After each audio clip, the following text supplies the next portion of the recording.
கூலி படத்தோட first of power house மாதிரி இருக்குது, செகண்ட் ஆஃப் எம்ஹெச் குவார்டர் மாதிரி இருக்குது. இதே வார்த்தையோட ரிவ்யூ பண்ணிவிட்டு ஒருத்தர் தேட்டர்லேருந்து வெளியில் வந்தார்.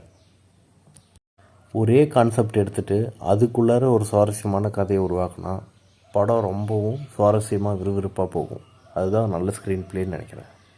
ஆனால் இந்த படம் அதில் தான் தோற்று போகுதுன்னு நினைக்கிறேன்.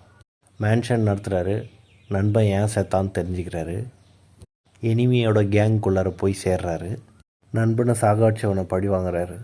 கடைசியில் பார்த்தா அவர் ஏற்கனவே இதே மாதிரி ஒரு வாட்டி பழி வாங்கியிருக்காரு.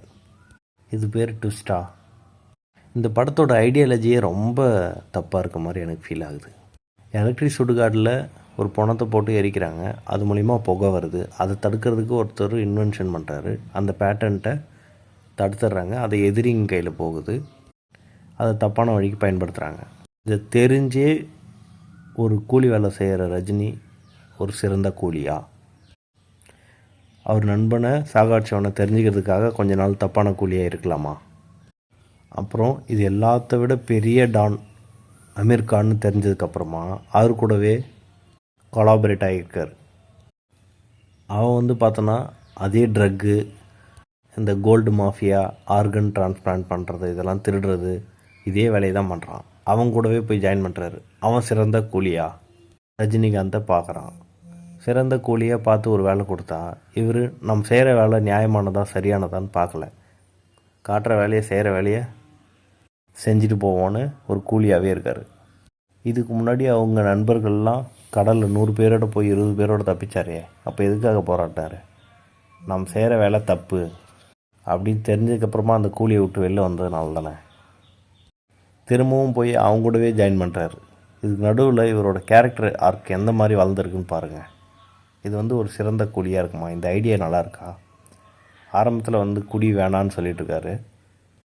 படத்தோட ஆரம்பத்தில் நண்பங்கிட்ட சத்தியம் பண்ணதுக்கப்புறம் வேணான்னு சொல்லிட்டாராம். நண்பன் அதுக்கப்புறம் குடிக்க சொன்னதுனால அதுக்கு நடுவில் அட்வைஸ் பண்ணார்ல, அவன்லாம் என்ன ஆகுறது, திரும்பவும் குடிக்க ஆரம்பிச்சிடுறாரு. இவரோட கேரக்டரே ஒரு மாதிரி இதுதான் அப்படின்னு சொல்லாமல் இதுவும் இருக்கலாம் அதுவும் இருக்கலான்ற மாதிரி இருக்குது, ரெண்டும் கெட்டானாவே இருக்குது. அப்போ இந்த படம் பார்க்குறவனும் குடிக்கலாமா வேணாமா அப்படின்னு யோசிக்காமல் எது வேணால் பண்ணலாம், நம்ம தலைவரே எப்படி பண்ணுறாரு அப்படின்னு போகிறதுக்கு வாய்ப்பு இருக்கு இல்லையா? இந்த ஐடியாலஜி நல்லாயிருக்கா? லாஜிக் இந்த படத்தில் எதிர்பார்க்கக்கூடாது தான். இருந்தாலும் ரொம்ப கஷ்டமாக இருக்கிறது என்னென்னா சத்யராஜ் பண்ணது தான். ரஜினிகாந்த் மேன்ஷன்லாம் விட்டுட்டு எவ்வளோ கஷ்டப்பட்டு நண்பன் எப்படி செத்தான்னு தெரிஞ்சுக்கிறதுக்காக தெரிஞ்சிக்கும்போது கடைசியில் அவன் காதல் என்னமோ சொன்னான்னு சொல்லி பவர் ஹவுஸ் அப்படின்னு சொன்னான். அந்த ஒரு வார்த்தையை தெரிஞ்சுக்கிறதுக்காக எவ்வளோ நேரம் படம் ட்ராவலாகுது, திரும்பவும் குடிக்க ஆரம்பிச்சிரு அப்படின்னு சொல்கிறாரா? இதில் வேறு லோகேஷ் கனகராஜ் ஒரு இன்டர்வியூவில் சொல்கிறாரு, எனக்கு இன்டர்வல் ஷாட் தான் இருக்கிறதுல ரொம்ப பிடிச்சது, பயங்கர ஹைப் அப்படின்ற மாதிரி எதுவும் சொன்னார். கத்திராஜ் அவரோட நண்பர் ரஜினிகாந்துக்கு பல்பு கொடுக்குற மாதிரி இல்லை, என்னமோ காதில் சொன்னார்னு பார்த்தா பவர் ஹவுஸ்ன்னு சொன்னாராம். இந்த கம்பெனி ப்ரொடக்ஷன் கம்பெனி இருக்காங்களே, அந்த படத்தை கூலி எடுத்தவங்க, பவர் ஹவுஸ் அப்படின்னு ஏதோ ஒரு சரக்கு பிராண்டு ஏதோ ஒரு பேர் இருக்கான்னு தெரில, அது பிராண்ட் வேல்யூ அதிகமாகிறதுக்காக விளம்பரம் பண்ணுறதுக்காக அந்த பேரை யூஸ் பண்ணிக்கிட்டாங்கன்னு நினைக்கிறேன். அதே மாதிரி அந்த கிங் பின்னா அதுவும். இன்னொன்று லாஜிக்காக எனக்கு படாத விஷயம் என்னென்னா, சத்யராஜ் எல்லாருக்கிட்டையும் சொல்லி வைக்கிறார். சார்லிக்கிட்ட ஒரு விஷயம் சொல்லி வைக்கிறாரு, ஸ்ருதிஹாசன்கிட்ட இந்த கூலி நம்பர் சொல்லுன்றாரு, ஷௌபின் கிட்ட பவர் ஹவுஸ் சொல்லி வைக்கிறார். இது எல்லாமே ரஜினிகாந்த் என்னை தேடி வருவான் அப்படின்னு சொல்லிட்டு அவரே ஒரு படம் பார்க்குற மாதிரி ஸ்க்ரீன் ப்ளே எழுதினாரா என்னன்னு தெரில.